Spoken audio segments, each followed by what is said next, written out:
충만하고 우리 시작을 하도록 하겠습니다. 웰컴.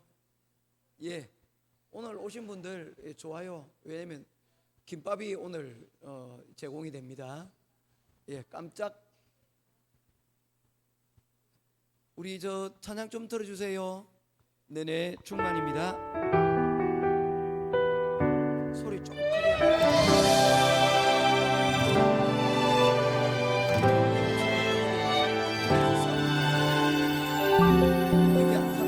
운명이어도 공허하지 않은 것은 예수 안에 난 만족함이라. 가난하여도 부족하지 않은 것은 예수 안에 오직 나는 부요함이라. 고난 중에도 견뎌낼 수 있는 것은 주의 계획 믿기 때문이라. 실패하여도 일어설 수 있는 것은 예수 안에 오직 나는 승리함이라. 난 예수로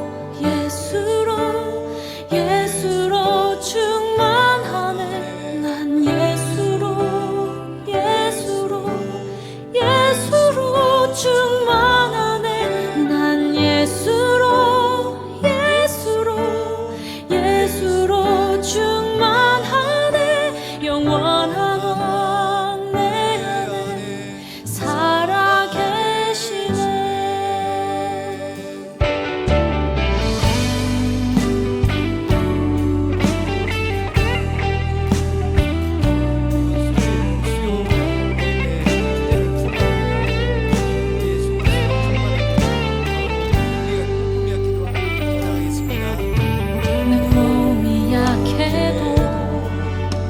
낙심하지 않는 것은 예수 안에 난 완전함이라.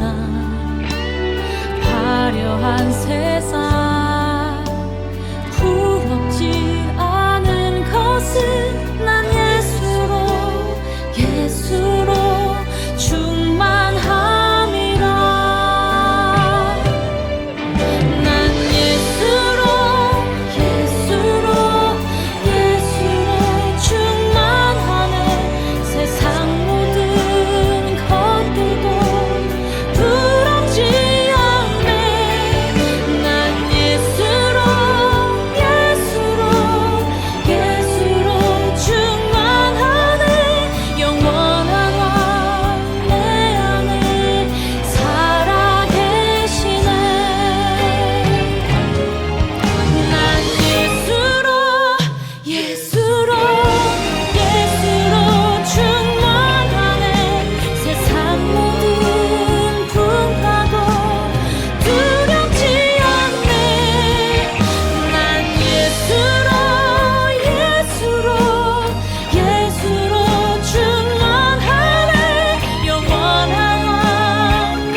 주님, 비가 오는 수요일 저녁입니다. 저희들 이곳에 모이게 하시고 또 말씀 안에서 우리가 예수로 충만해지기를 기도하며 오늘 이 시간 나아갑니다. 귀한 시간 되게 하시고 우리가 이 예수 그리스도를 조금 더 깊이 알고 또한 이 예수 그리스도로 말미암아 우리에게 주시는 성령의 충만함이 오늘 이러한 말씀의 시간을 통하여 하나님 채워지는 귀한 은혜가 있게 하여 주시옵소서. 오늘도 주님 말씀 붙들고 나아갑니다. 하나님, 시작 시간부터 마치는 시간까지 하나님께서 한결같은 은혜로 우리를 붙들어 주실 줄 믿고 우리 주 예수 그리스도 이름으로 간절히 기도드리며 나아갑니다. 아멘. 자, 우리 세 번째 시간입니다. 총 16주 동안 이루어지고요. 그 중에 세 번째, 그리고 네 번째가 이 예수 그리스도를 영접합시다.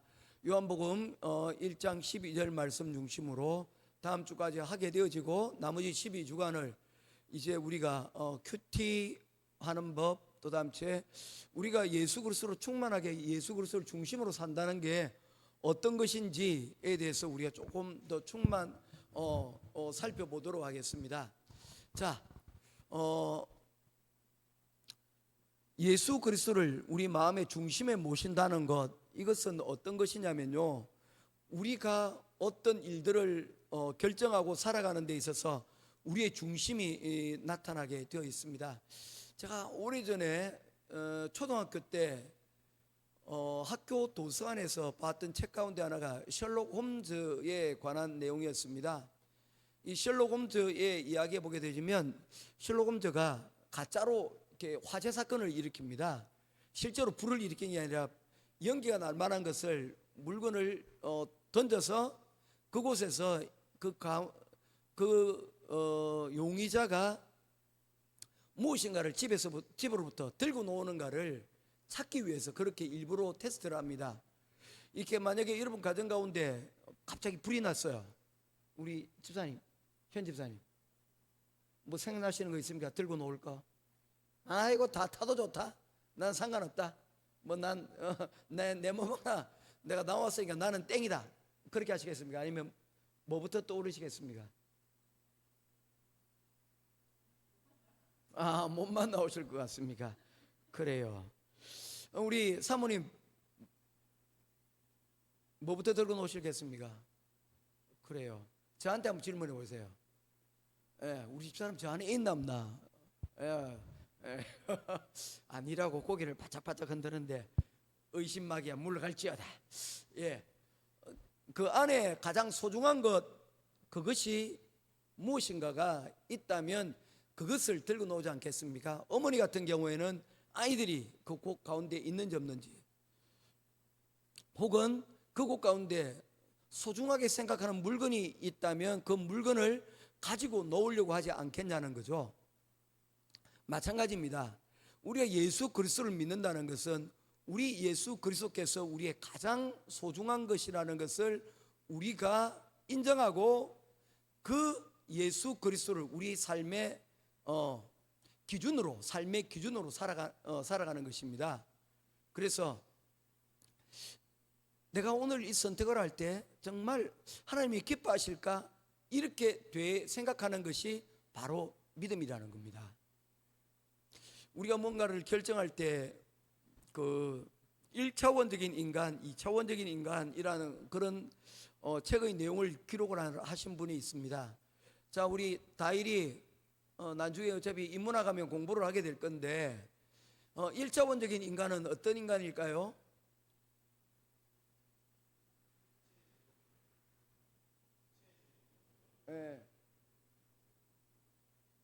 그 책의 저자는 그렇게 이야기합니다. 쉽게 변질될 수 있는 것을 삶의 기준으로 살아가는 사람, 특별히 뭐냐면 감정, 순간순간 변해지는 그 감정, 변해지는 것들에 대하여 우리가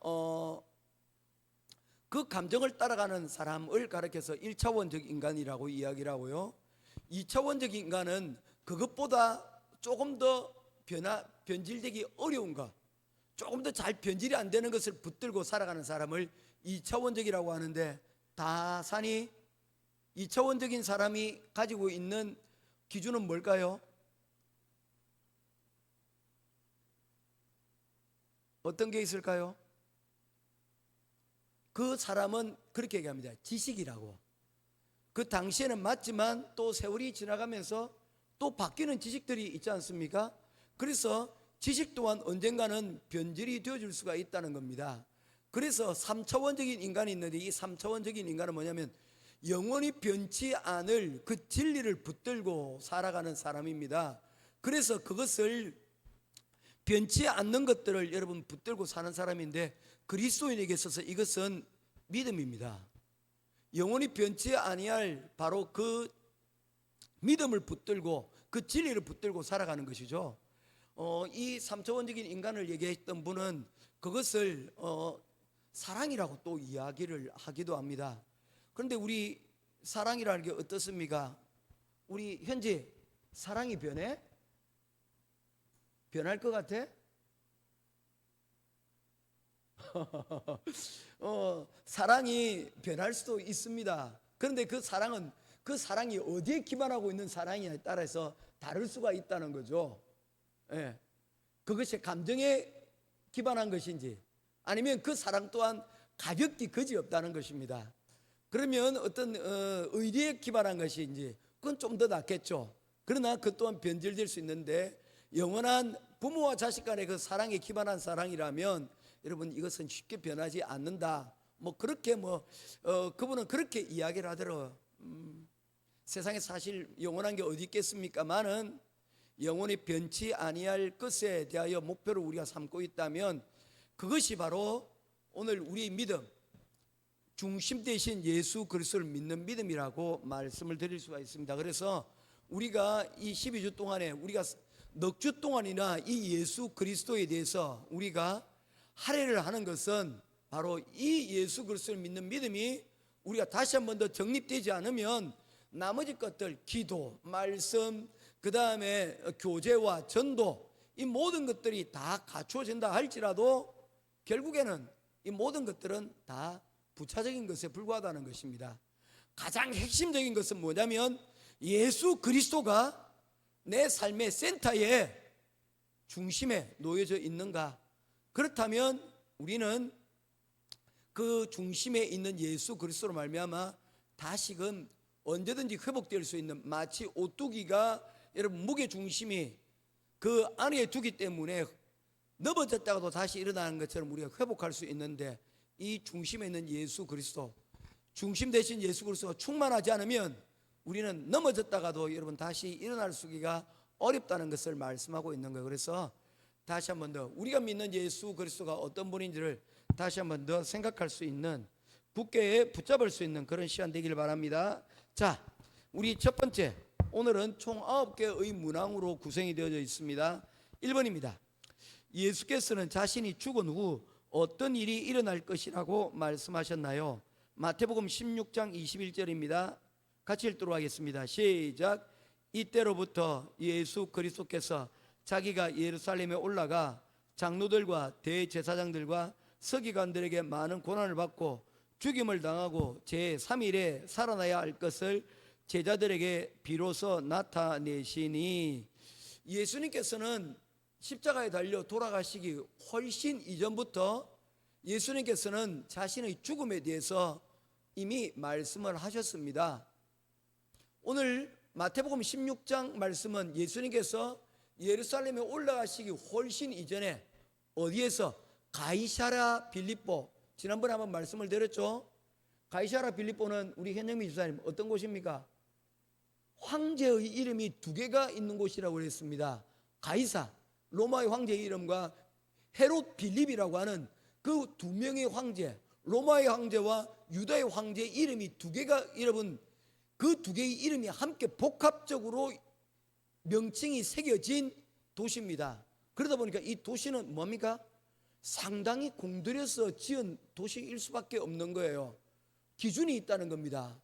우리가 여러분 거리를 얘기할 때요, 요 앞에 요 거리 있지 않습니까? 요 앞에 거리 아스팔트를 깔았는데, 아스팔트 깔았다고 해서 다 익스프레스라고 하지 않습니다. 여기가 여러분 비록 거리는 여기 조금 작아도 이거를 아베뉴라고 얘기합니다. 에이브라고 표현해요. 그래서 우리가 산파게타 스트리트라고 표현하자고 산파게타 아베뉴라고 얘기합니다. 적어도 몇 차선이라는 겁니까? 4차선이라는 거예요. 비록 지금 드러난 거는 2차선밖에 없지만 언젠가는 이게 4차선이 될 그런 도로라는 거예요. 그래서 우리가 이 땅을 사서 그거 할 때도 좀 더 공간을, 거리를 여러분 이렇게 늘려놓은 것은 언젠가는 우리 교회 바로 문 앞으로 도로가 하나 더 확장돼 가지고 4차선이 만들어질 수도 있다는 거예요. 그게 아베뉴의 정의입니다. 그러면 스트리트는 뭔가? 형준아, 스트리트의 정의는 뭘까? 사람이 다니거나 혹은 차가 다니더라도 20km 이내로 저속으로 다닐 수 있는 2차선 정도, 오고 가는 정도의 어떤 그 거리를 그냥 스트리트라고 얘기하는 거예요. 그래서 우리 장로님 살고 계시는 우리 저기 띠목의 거리들이 다 스트리트라고 불려지는 이유들도 다 그렇습니다. 그런데 블루바드라고 하는 단어가 있습니다. 요 앞에 여기 사실은 블루바드입니다. 적어도 6차선 이상이 되어지는 거리들, 우리 여기 앞쪽은 사실은 여기 언젠가는 블루바드로 지금 불려질 겁니다. 꽤 넓은 도로들을 이야기를 하고 있는 것이죠. 자, 이것처럼 예수님께서 이 제자들과 함께 가이사랴 빌립보에 올라가서 질문하시는 거예요. 너희들은 나를 누구라고 하지? 이 황제의 권위가 살아있는 곳, 그래서 이곳에 왕의 권위를 상징하는 신전이 있고 궁전이 있는 이곳에서 너희들을 다스리는 주인은 누구라고 생각하니? 로마의 황제라고 생각하니? 아니면 이 유다의 왕인 빌립이라고 생각을 하니? 그랬더니 그 의도를 아는지 모르는지 베드로가 얘기합니다. 뭐라고요? 아니요, 바로 예수님 당신이 주인이십니다. 예수님께서 하나님의 아들이십니다. 당신이 우리를 구원할 구원자이십니다. 그리스도입니다 라고 고백을 하지 않습니까? 바로 이곳에서 가장 여러분 높이 올릴 수 있는 최고로 높아진 그 자리에서 예수님께서 그 답변에 초를 뿌립니다. 뭐라고 얘기합니까? 내가 죽을 거야. 비참하게 죽을 거야. 십자가에 달려 죽을 거야. 그러나 그 죽음으로 끝나는 것이 아니고 며칠 만에, 3일 만에 내가 다시 살아날 거야 라고 말씀을 하고 있습니다. 자신이 죽은 후에 어떤 일들이 일어날 것을 예수님께서는 어떤 상황에서도 흔들리지 않고 예수님께서는 하나님의 그 가신 길들을, 명하신 길들을 여러분 묵묵히 걸어가고 계셨다는 것을 보여주고 있습니다. 두 번째입니다. 우리 한번 같이 문제 읽도록 하겠습니다. 시작.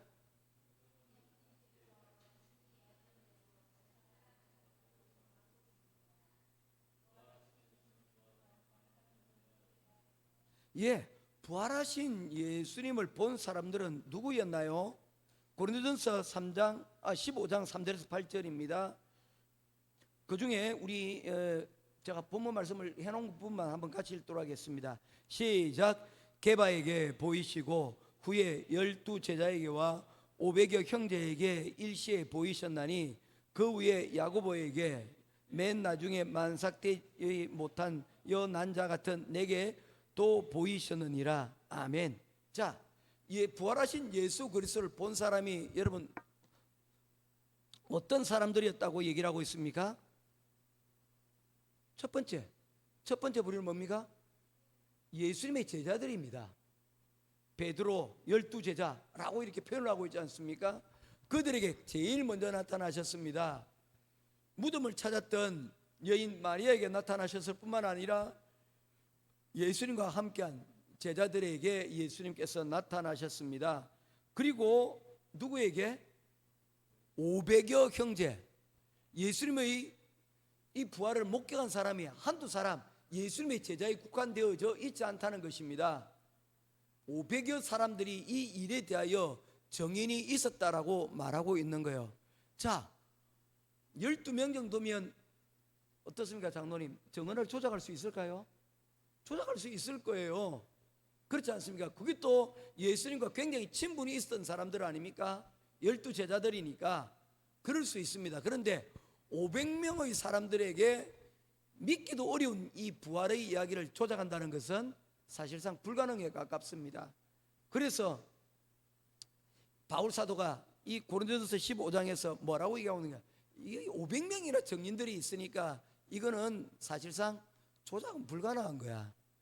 증인이 500여 명이나 있다고. 그러면서 결정적으로 자기에게 일어난 일을 증거하고 있습니다. 나도 그 일의 증인이야. 나도 이 부활하신 예수 그리스도를 만나서 어디서 만났죠? 바울이 어디서 만났습니까? 예수님을 믿는 사람들을 뭐 하기 위해서? 잡기 위해서, 핍박하기 위해서 찾아갔던 바로 다마스커스, 다메섹이라는 그곳에서 예수님을 만났습니다. 예수님께서 어떤 모습으로 이 바울에게 나타나셨습니까? 1번 빛, 2번 어둠. 빛과 어둠이죠. 왜냐하면 너무 강하게 빛이 비치니까 그 빛을 감당하지 못해가지고 눈이 멀어져 버렸으니까요. 빛 가운데서 만난 그 예수 그리스도는 보지 못하고 눈을 감은 채 예수님을 만나게 되었습니다. 그런데 여기서 한 가지 우리가 생각해 봐야 될 것이 뭐냐면요, 이 바울이 만났던, 예수님이 만났던 그때가 성경에서 뭐라고 되어 있습니까? 낮입니까? 밤입니까? 낮이었을까요? 밤이었을까요? 아니요, 낮이었습니다. 낮에. 여러분, 이 낮에 여러분 안 그래도 이 빛이 가득한 곳이지 않습니까? 이 빛이 가득한 곳에서 이 세상의 빛으로는 형용할 수 없는 그 빛이 이 바울에게 비추어진 것입니다. 그래서 이 빛은 세상의 빛이 아니었다는 것입니다. 다시 말해서 저 세상의 빛이었다는 것이죠. 그 빛이 비칠 때에 바울 사도는 자신이 가지고 있던 이 시각의 한계를 넘어서는 놀라운 경험을 하게 되겠다는 것입니다. 따라서 이 빛은 뭡니까? 그냥 물리적인 빛과 동시에 영적인 빛이었다는 것을 말씀을 하고 있는 것입니다. 그의 깊은 속에 있는 어두움을 비추어 그의 가운데 있는 무엇이 드러난 것입니까? 그의 양심을 일깨우고, 그리고 그 속에 잠겨져 있는 하나님의 진리의 말씀이 살아 역사할 수 있도록 비추는 그러한 빛이었다는 것입니다. 자, 이 빛으로 말미암아 바울 자신도 예수 그리스도의 목격자가 되었다라고 말씀하고 있습니다. 세 번째로 넘어갑니다. 세 번째 질문 여러분 해주십시오. 시작.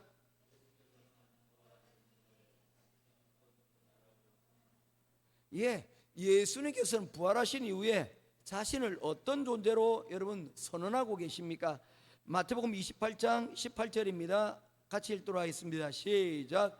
하늘과 땅의 모든 권세를 내게 주셨으니, 예수님께서는 부활하신 이후에 하나님께서 자신에게 권세를, 능력을 부어주셨는데 하늘과 땅의 모든 권세가 이제 예수님께 오셨다고 말씀을 하고 있습니다. 로마서 1장 4절입니다. 시작. 성결의 영으로는 죽은 자들 가운데서 부활하사 능력으로 하나님의 아들로 선포되셨으니. 여러분 어떻습니까? 예수 그리스도께서 이제 하나님의 아들로서 이제 이 부활 후에 자신의 권위를 회복하셨다는 것을 우리들에게 말씀을 하고 있습니다. 한마디로 뭡니까? 땅과 하늘의 모든 권세를 이제는 부활하신 예수 그리스도께서 가지신 분으로 묘사를 하고 있다는 것입니다.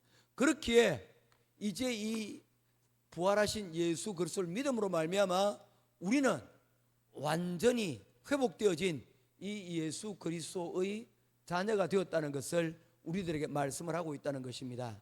자, 그래서 예수 그리스도의 부활을 우리가 기뻐할 것은 하늘과 땅의 모든 권세를 회복하신 하나님께서 이 우리의 믿음에 책임을 지시는 바로 그분이 되셨다는 것입니다.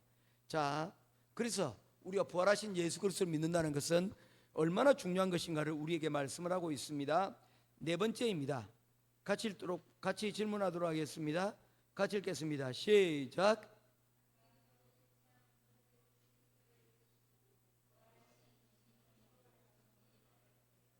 자, 사도행전 1장 9절에서 11절입니다. 같이 읽겠습니다. 시작. 올라가실 때에 제자들이 보는데 구름이 그를 가리워 보이지 않게 하더라. 예수님은 하늘로 올려지셨고 다시 돌아오시겠다고 약속하셨습니다. 자, 부활하신 예수님께서는 이제 어디에 계십니까? 하늘로 올라가셨고 어디에 계십니까? 하나님 우편에 앉으셨다. 이 말씀은 곧 이제 예수께서는 하나님과 같은 삼위일체의 동격인 하나님이 되셨다는 것을 우리들에게 말씀하고 있습니다. 그리고 올라가신 대로 우리에게 다시 어떻게? 그대로 다시 오시겠다라고 말씀하셨습니다. 이것이 바로 우리 예수님께서 죽으시고 부활하시고 그리고 성천하신 이후에 일어난 모든 일들을 우리들에게 말씀하고 있는 것입니다. 이 모든 것들은 예수님께서 직접 말씀하시거나 또는 이러한 증거와 증인들이 우리 가운데 있다는 것을 바울 사도가 말씀을 하고 있습니다. 자, 이제 올리워 가신 그 예수 그리스도께서, 성천하신 예수님께서, 자, 우리가 이제 살펴본 것은 무엇입니까? 죽으신 것을 예언하셨고 그리고 죽으시고 부활하셨고, 부활하신 예수님께서 이제 그 모든 권위를 회복하셨고 그리고 하나님과 동격이 되어서 하늘에 계시는 여기까지가 우리가 지금 살펴본 것이고요. 자, 그곳에서 이제 예수님께서 하시는 일이 무엇인지 다섯 번째 말씀을 보도록 하겠습니다. 에베소서 1장 20절에서 23절 말씀을 따라서 우리가 다음과 같은 질문을 답하도록 하십시오. 우리 먼저 말씀부터 한번 읽도록 하겠습니다. 에베소서 1장 20절에서 23절 말씀입니다. 같이 한번 읽도록 하겠습니다. 시작.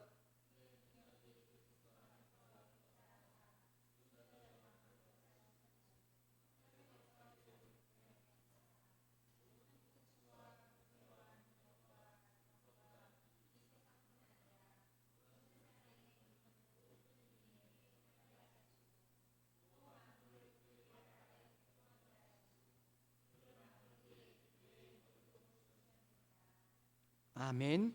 자, 우리 첫 번째 우리 질문해 보겠습니다. 예수님께서는 현재 지금 어떤 자리에 계십니까? 20절 말씀입니다.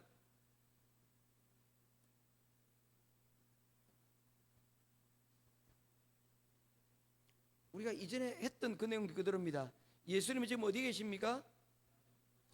하늘에 하나님 우편에 계십니다. 이것은 곧 예수님께서 하나님과 같은 자리에, 동격의 자리에 앉으셨다는 것을 우리들에게 말씀하고 있습니다. 두 번째입니다. 예수님은 현재 어떤 것보다 뛰어나신가요?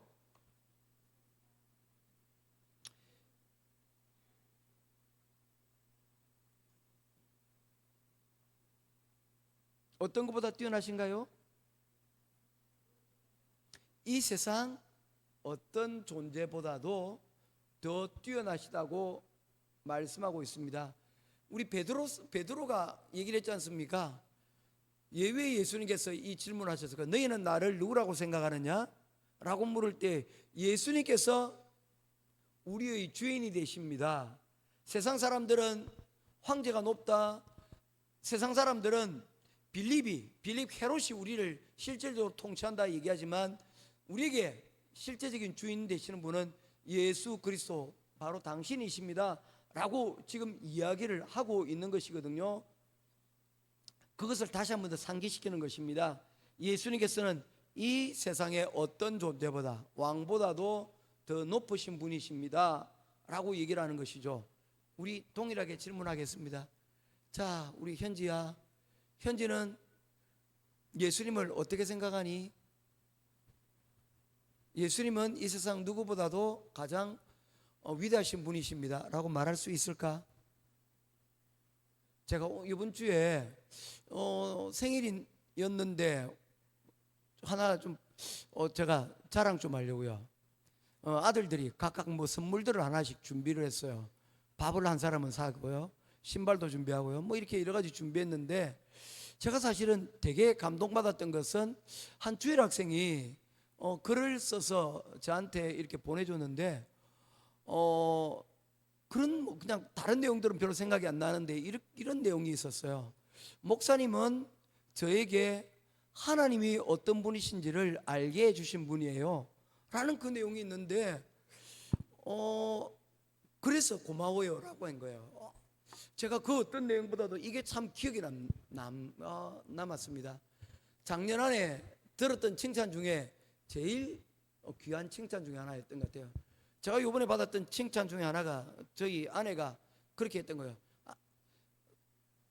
그동안 30년 동안 살았어요. 참 좋았다고 하면서 앞으로 30년만 더 삽시다. 제가 30년 더 살면 87살인데 87살 때까지 같이 살자고 얘기한 게 저는 나름대로 칭찬으로 여겨졌습니다. 그렇게 헛살지는 않았구나. 몰라요. 그 마음속에 이제 두고 이제 괴롭혀 주겠다는 말인지 모르겠지만 하여튼 좀 이번 생일 맞이며 하면서 되게 좋았던 것 중에 하나가 저희 아내가 저런 이야기, 사실은 내색은 안 했지만 제가 좀 사실 좀 좋았거든요. 마찬가지로 우리 아이가 목사님 때문에 하나님을 알게 되고 내가 하나님을 믿게 되었어. 좋았어요. 그게 저는 굉장히 기억에 남았어요. 어떤 분들은 그렇게 얘기하겠죠. 주일 학생이니까 그렇게 말할 수 있는 거 아니에요. 네. 그런 이야기를 한 번이라도 누구에게라도 한번 들어서 나는 정말로 나는 정말 행복한 사람이다. 그래서 이걸 아마 내 나름대로 저희 아내한테부터 코팅했으면 좋겠다. 다른 사람한테 안 들키더라도 이거 하나 내가 가끔씩 힘들고 어려울 때 내가 이거 붙여가지고 다시 회복되는 어떤 그런 그게 되었으면 좋겠다. 그런 생각이 들었습니다. 여러분에게 있어서 예수 그리스도는 어떤 분인가 물으실 때 예수 그리스도가 바로 이 세상 그 어떤 것보다 가장 귀하신 분이십니다. 그리고 한 가지 덧붙여서 그분을 알려주신 분이 집사님 현지 날바 그분이 바로 목사님이십니다. 그러면 내가 너무 행복해질 것 같아요. 아직 잘은 모르지만 목사님께서 알려주셔서 감사합니다는 그 내용만 들어도 감사할 것 같아요. 그 답변 내년에 한번 기대해 봅니다. 네. 자, 예수님에 대한 사실 두 가지는 무엇인가요? 22절에 있습니다. 첫 번째는 뭡니까? 만물을 그 발 아래 복종하게 하시고 그 만물 위에 예수님께서 뭐가 되었다는 겁니까? 머리가 되셨다는 것입니다. 이 만물 가운데 그리스도께서 교회를 세우시고 그 교회의 머리가 예수가 되셨다는 거죠. 그러면 교회는 어떤 존재입니까? 다산이 교회는 어떤 역할을 하는 거야? 교회는 세상과 예수님을 이어지는 가교의 브릿지의 역할들을 해야 된다는 거예요. 그래서 교회가 교회를 통하여 예수님을 보여줌으로 세상 사람들이 뭐하도록 예수님을 알도록 전도하는 것이고요. 그리고 세상 사람들이 교회를 통하여 누구를 보게 만드는 것입니까? 예수님을 보도록 만들어가는 거예요. 그래서 우리 역할이 굉장히 중요한 거예요. 우리 집에도 그런 게 있어요. 뭐가 있습니까? 부모의 역할 중에 하나가 뭡니까? 이 부모의 자녀들을 하는데 자녀들에게 사랑을 하는데 그 가운데서 자녀들 가운데서 유독 이런 일들을 하는 자녀들이 있어요. 가교 역할을 하는 자녀들이죠. 부모님을 여러분 설명하고 부모님의 이야기를 여러분 전달해 주는 그런 역할들을 하는 사람이 있어요. 제가 보기에는 우리 집에는 둘째가 좀 그런 역할들을 조금 하는 것 같아요. 바라는 것은 지금도 잘하고 있지만 좀 더 잘했으면 좋겠다. 그냥 바램이죠. 욕심이 자꾸만 과해지는 거예요. 왜냐하면 잘하니까 더 욕심이 나는 거예요. 이런 브릿지 역할들을 누가 기대하고 있냐면요, 예수님께서 기대하고 있다는 거예요. 내가 너희를 말이야 내 증인으로 삼고 내가 이 교회를 이 세상에 둔 이유는 바로 그런 역할들, 바로 이 가교 역할들. 세상이 너를 통하여서 세상이 나를 알고 내가 세상에 알려지는 것이 바로 너희들의 역할이야. 아멘 아닙니까? 아멘 아닙니까? 그래서 현지는 하나님께서 현지의 집에 할머니, 할아버지 교회 다니실까? 예수님 믿으실까? 그 역할들을 하라는 거예요. 어쩌면 그 역할일지 몰라요. 힘이 붙여요. 힘 달라고 기도해야죠.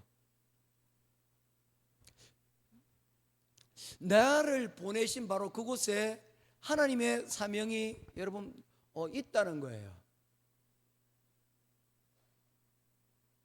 사실 저하고는 전혀 몰랐던 분을 요즘 일주일에 한 번씩은 제가 방문을 할 기회가 생깁니다. 전도할 수 있는 기회가 생겼어요. 그래서 전도 열심히 하고 있습니다. 가서 세상 이야기들 쭉 하면서 한두 시간씩 얘기하다가 한 1분, 2분 하나님 예수님 슬쩍 이야기하고 던지고 나옵니다.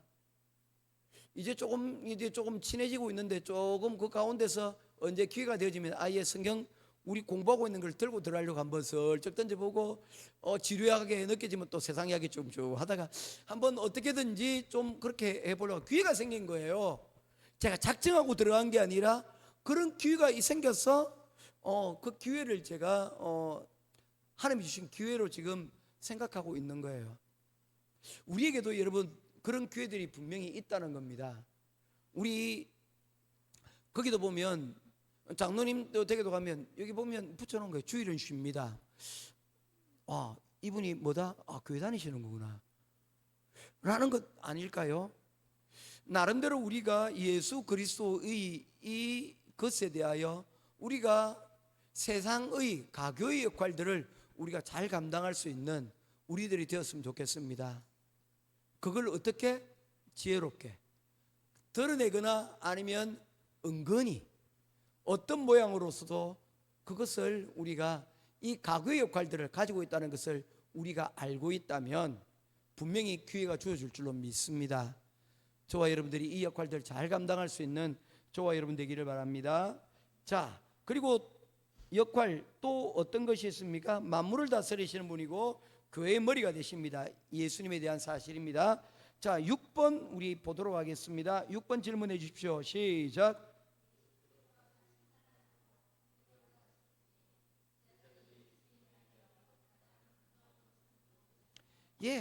부활하신 예수님에 대하여서 여러분 제자들이 가장 강조한 것은 그러면 무엇이냐는 것입니다. 이전까지 우리 예수님에 대해서 부활에 대해서 살펴봤는데 그렇다면 예수님의 제자들은 예수님의 부활에 대하여 어떻게 강조했나요? 사도행전 2장 32절 말씀입니다. 같이 읽겠습니다. 시작.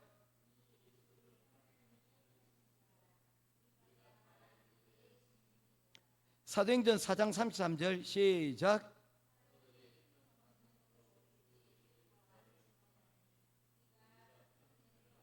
자, 여기에서 여러분 가장 중요한 단어가 중첩되는 단어가 있습니다. 자, 우리 지난주에 우리 아이들하고 성경 공부하면서 그거 얘기를 했거든요. 귀납법적 성경 공부라고 이야기를 했습니다. 우리가 성경에 대해서 많이 배웠는데 이제는 성경을 우리가 조금 더 한 걸음 더 가까이 다가가 보자. 우리가 스스로 말씀 읽는 훈련을 한번 해보자 하면서 귀납법적 성경 연구를 제시를 했습니다. 현재 기억나지? 기억나나? 세 가지 이야기를 했습니다. 첫 번째 뭐지? observation, 관찰.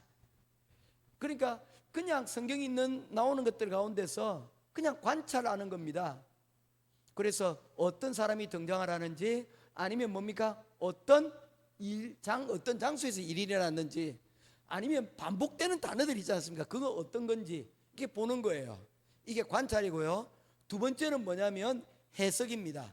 기억나죠? 예. 목사님 얘기하니까 기억나지, 그치? 그래서 우리가 관찰한 것들을 이게 하나의 점들이거든요. 이 점들을 어떻게 하는 것입니까? 이어가는 거예요. 요게 요래서 이런 모양들이 있구나. 그렇게 해서 관찰한 것들을 우리 스스로 해석을 해나가는 겁니다.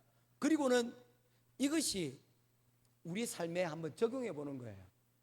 자, 이런 내용들을 우리가 살펴봤는데 마찬가지입니다. 오늘 사도행전 2장 32절 그리고 사도행전 4장 33절에서 우리가 관찰할 것들은 하나는 뭐냐면요, 중복되는 단어, 강조하는 것이 있다는 겁니다. 어떤 단어일까요? 증언, 증인. 여러분 같은 내용이 반복되고 있지 않습니까? 그렇잖아요, 그죠? 그래서 제자들이 강조한 것은 뭡니까? 이 예수님의 부활에 대하여 우리가 뭐 하라는 것입니까? 증언하라는 것입니다. 본 것을, 우리가 믿는 것을 어떻게 하라는 것입니까? 전하는 이 역할들을, 가교 역할들을 하라는 거예요. 적극적으로. 이것을 가리켜서 뭐라고 얘기합니까? 장로님? 그게 전도라고 얘기하는 거예요. 그게 이반젤리즘, 전도라고 얘기를 하는 것입니다. 우리가 이 정인으로서의 삶을 우리가 살아가는 것만큼 강력한 것은 없습니다. 그래서 다이라, 그리스도인이라고 최초로 불려진 곳이 어딘지 혹시 기억나니? 성경에 고개를, 머리만 보이는데 고개를 잘래잘래 흔들고 있어요. 자, 기억해라. 다일이 고개 들어봐라. 따라하자. 안디옥 교회. 안디옥 교회에 이르러, 안디옥 교회를 이르러, 사도행전 13장 말씀에 안디옥에 이르러 비로소 그리스도인이라고 일컬음을 받았다는 거예요. 안디옥에 이르러서 그리스도인의 일컬음을 받았다는 거예요. 자, 다산이 질문. 그 사람들이 그리스도인이라는 것을 사람들이 어떻게 알았을까? 교회 다닌다는 것을 어떻게 알았을까? 다산아, 어떻게 알았을까?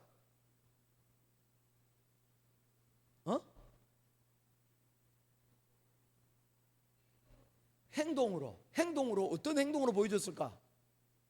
어떤 행동이었을까?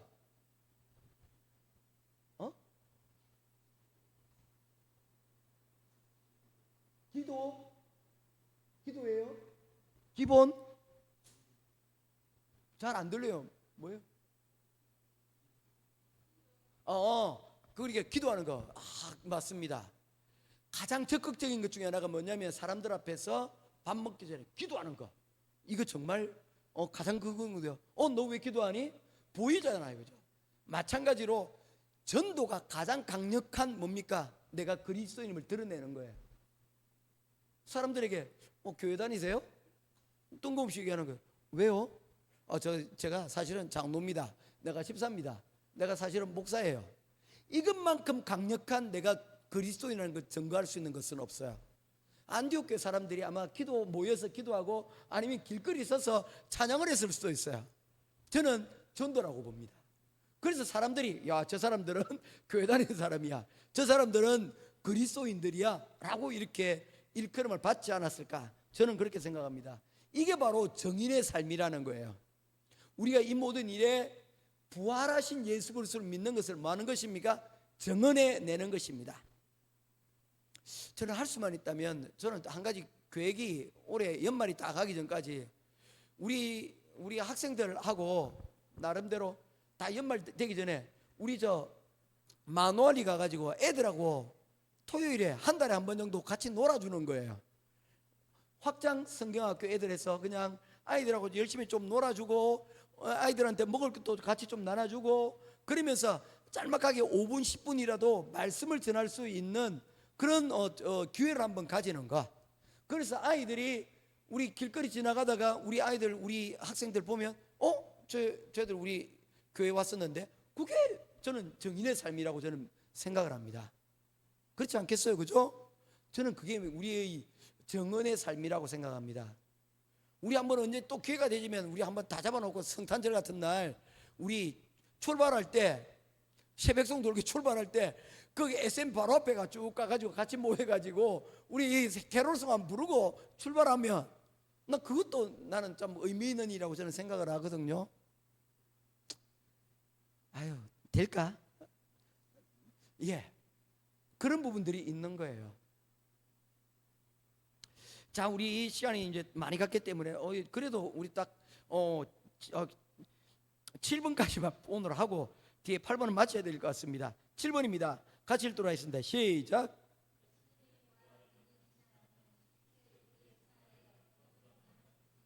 네, 로마서 6장 4절에서 6절입니다. 우리 같이 읽겠습니다. 시작. 그리스도께서 죽은 자 가운데서 살아나신 바 같이 우리도 또한 새 생명 가운데서 행하게 하려 함이니라. 아멘. 예수님의 부활을 믿는 신앙은 실제에 여러분 우리에게 어떤 영향을 줍니까? 우리가 과거에 잘못된 삶을 청산하고 이제 새로운 삶을, 변화된 삶을 살아갈 수 있는 변화시키는 능력이 여러분 되어진다는 것입니다. 우리의 과거의 삶을 이제 뉘우치고 바꾸어 거룩한 하나님의 삶을 살아갈 수 있도록 예수 그리스도와께서 죽으신 그 죽음 가운데서 우리의 부끄러운 과거도 청산하고 이제 예수 그리스도께서 살아나신 그 살아나심과 같이 새로운 청산한 삶의 자리 가운데로 나아가는 것이죠. 모쪼록 저와 여러분의 삶 가운데서 예수 그리스도와 더불어 죽고 죄에 대하여 죽고 또한 그의 살아나심과 같이 부활하는 그 신앙으로 우리가 살아나는 저와 여러분 되기를 주님의 이름으로 축원드립니다. 예, 시간이 됐어요. 딱 51분 지났습니다. 그래서 우리 함께 잠깐 기도하고 그리고 함께 제가 마지막에 잠깐 기도하고 오늘 모든 순서를 마치도록 하겠습니다. 그래서 우리가 약속한 대로 우리가 8시 이전에 마칠 수 있도록 그렇게 하겠습니다. 제가 우리 함께 기도할 제목들 몇 가지 함께 나누려고 합니다. 첫 번째, 우리의 기도 제목입니다. 비가 계속되는 가운데 있습니다. 하나님, 우리 행복한 교회 성도들, 특별히 이곳에 살고 있는 많은 사람들, 이 비 가운데 상하지 아니하도록 우리의 영육간의 강건함을 하나님 지켜달라고 위해서 기도해 주시고요. 두 번째, 우리의 기도 가운데 하나님, 예수께서 그 부활하신 것 가운데 우리에게 정인이라고 말씀하셨는데 우리가 브릿지, 가교의 역할들을 잘 감당하여 세상에 예수 그리스도를 전하고 또한 세상이 우리를 통하여 예수 그리스도를 알아갈 수 있도록 우리가 훌륭한 정인의 삶을 살아갈 수 있도록 위해서 하나님, 우리 교회가 이러한 일들을 개발하고 또 맡겨진 역할들 감당케 해달라고 우리가 한번 뜨겁게 기도하시길 바랍니다. 세 번째, 특별히 나에게 오늘 주어진 우리 3일 동안의 삶을 돌아보고 우리가 여전히 부족한 부분들 하나님 앞에 기도하고 또한 이후에 우리가 걸어갈 부분들에 대해서 우리가 하나님 앞에 기도하고 간구하며 오늘 나아갈 수 있는 우리 오늘 되기 위하여서 우리 오늘 이 시간 세 가지 제목 놓고 같이 기도하다가 또 제가 마지막 기도하고 오늘 모든 순서 마치도록 하겠습니다. 다 같이 기도하도록 음악 틀어주십시오.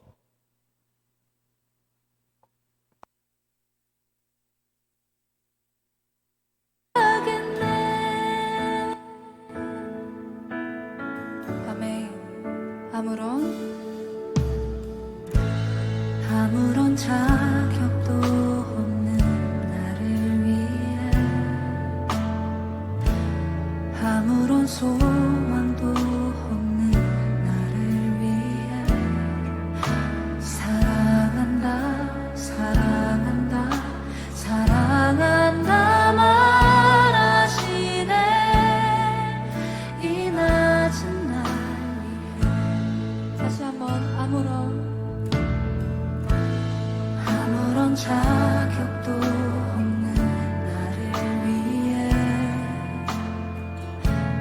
아무런 소망도 없는 나를 위해 사랑한다 사랑한다 사랑한다 말하시네 이 낮은 날 위해 이제 나는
일어나 손을 잡고 함께 가자. 사랑한다 사랑한다 사랑한다 말하시네. 세상 끝날까지.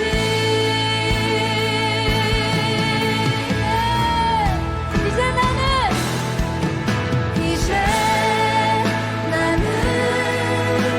옛사람 아니요 사망에서 건지신 주의 자녀이니 그 한없는 주의 사랑 안에 기쁨으로 걸어가겠네. 우리 전심으로 고백합시다.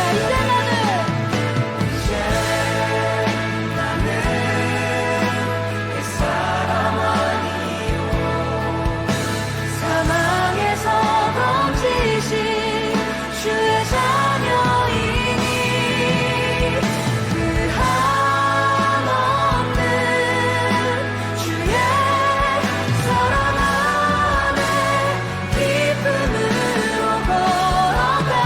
우리 마지막으로 이제 나는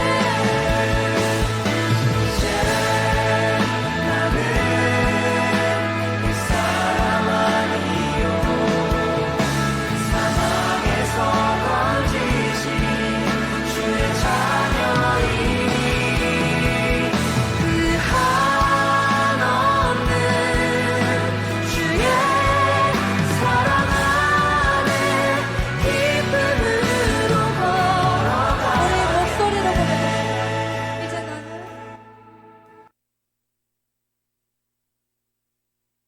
기도함으로 마치도록 하겠습니다. 고마우신 아버지 하나님, 은혜와 사랑을 감사합니다. 오늘도 주님 전에 나와 말씀 배워 예수로 충만케 하여 주시니 감사합니다. 이 예수 그리스도를 아는 것이 많아질수록 하나님 잘 박힌 목과 같이 우리 심령에 우리에 대한 믿음이 더욱 굳건하게 하여 주시고 그 믿음이 우리를 정인의 삶으로 하나님 세워져 갈 수 있도록 인도하여 주시옵소서. 우리가 때를 따라서 그리스도께서 우리를 인도하신 바로 그곳에서 만난 그 사람 가운데서 그리스도의 복음이 전하여질 수 있도록 우리가 정인으로서의 귀한 사명 감당할 수 있도록 주님 도우시고, 이러한 일들을 통하여 하나님 우리가 무엇을 위하여 이곳에 세움을 받았는지 다시금 깨달을 수 있는 우리들이 되게 하여 주시옵소서. 오늘도 이 시간 말씀 가운데 배우고 기도하는 가운데 하나님 우리가 다짐을 하였습니다. 우리의 감정처럼 쉽게 흔들리지 않고 또한 지식으로 하나님 만족하지 않고 이것이 사랑으로 덕으로 하나님 잘 박힌 아버지 하나님 목과 같은 아버지 하나님 우리의 믿음의 의지가 아버지 하나님 우리의 삶을 이끌어 목적을 따라 이끌어가는 삶이 되게 하여 주시옵소서.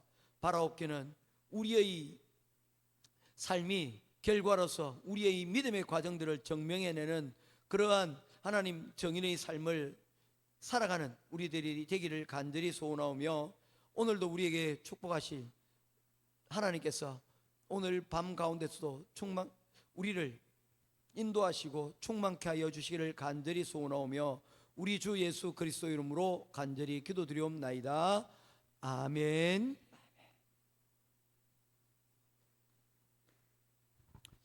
예, 수고하셨습니다. 다음 주에는 조금 더 한 5분 더 일찍 맞춰가지고 마지막에 우리 축복송이라도 같이 하고 그렇게 마쳤으면 좋겠습니다. 이거 뭐 하다가 밥도 못 먹었다 그죠? 가시면서 혹은 집에서 이렇게 맛있게 식사하시기 바랍니다. 수고하셨습니다. 수고하셨습니다. 감사합니다.